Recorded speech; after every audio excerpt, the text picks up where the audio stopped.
Hi, this is Tammy from Tammy'sRecipes.com, and I wanted to show you how I make potato wedges. I was cutting up my potatoes to make some baked potato wedges, and this is a very easy way to prepare potatoes in the oven. It really doesn't take very long, but yet you're starting from fresh potatoes that have not been frozen or anything special done to them. So I'm going to show you how I quickly season them and make baked potato wedges. Okay, so I'm going to start with my potatoes. I have red potatoes today, but we love Yukon Gold potatoes are really good too on this, but red ones are good. I think that the Yukon Gold or red are better than just the regular baking potatoes. So I'm going to start by, I washed these and I trimmed off any eyes or bad spots, and then I'm going to just cut the potato in half. Uh-oh, Moshe. I'm going to cut it in half, and then I'm going to put the halves face down.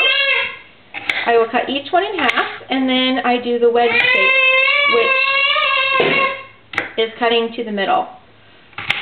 Right? That. And then that makes a beautiful potato wedge. I didn't see that. Is it not showing up on the video? I didn't see the little potato wedge. Okay, we'll try it again. So cut it in half, put the halves down, cut it like this, and then angle over towards the middle to make the potato wedge.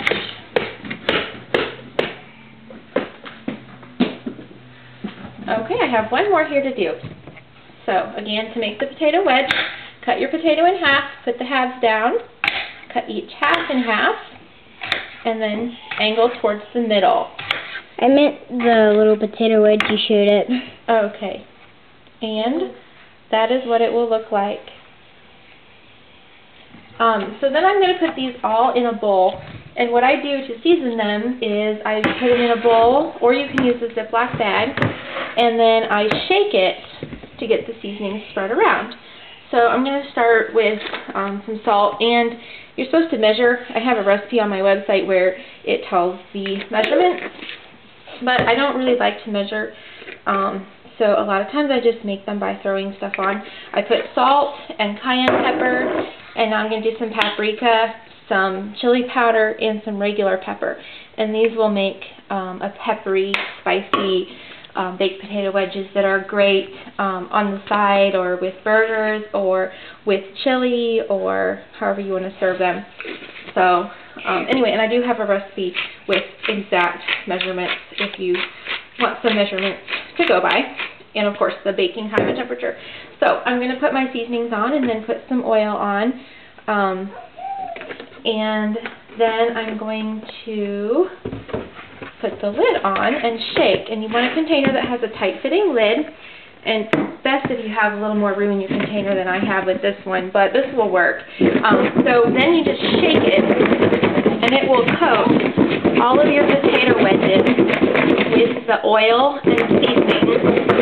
And this is the easiest way. You can store them in a big bowl, or, like I said, use a Ziploc bag.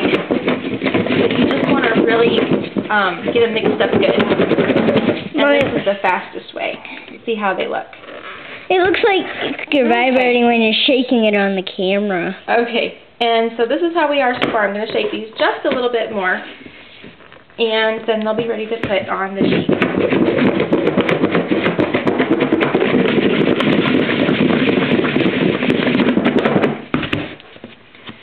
Okay, so there you can see how they are covered with the oil and spices.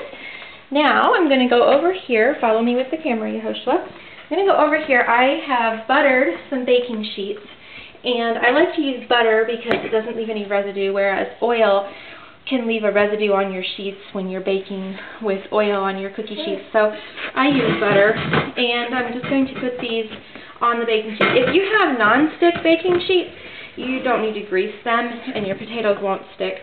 But since I'm using stainless steel, I like to put a little butter on the baking sheets just so they're super easy to clean up. And then I'm going to spread these out. And as I mentioned in one of my blog posts about making roasted vegetables, it's really good to have a thin layer so they don't steam, so they get nice and crispy and roasted. So I'm going to spread these out in a single layer. And I don't have the cookie sheets too full here. And then I'm going to bake these at 450 for probably about half an hour and they'll be done, but I just checked them, and you could bake them probably at 425 or at 475 if you wanted it to go a little bit slower or a little bit faster. And I will rotate the sheets in the oven, but I probably won't flip them or anything. And if any of them start browning a little too soon, like how this one is up here, that little one might start browning before the rest is done.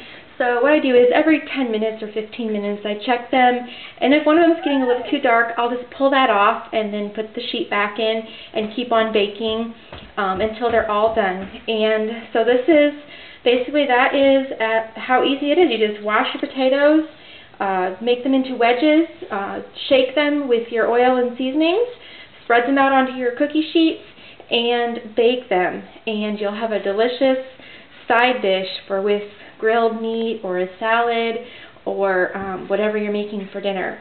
So anyway, thanks for watching and have a great day. And if you're taking a video, it's a little bit longer. It took us longer because we did a video? Mm-hmm. Okay, thanks, Yehoshua. You can push the button.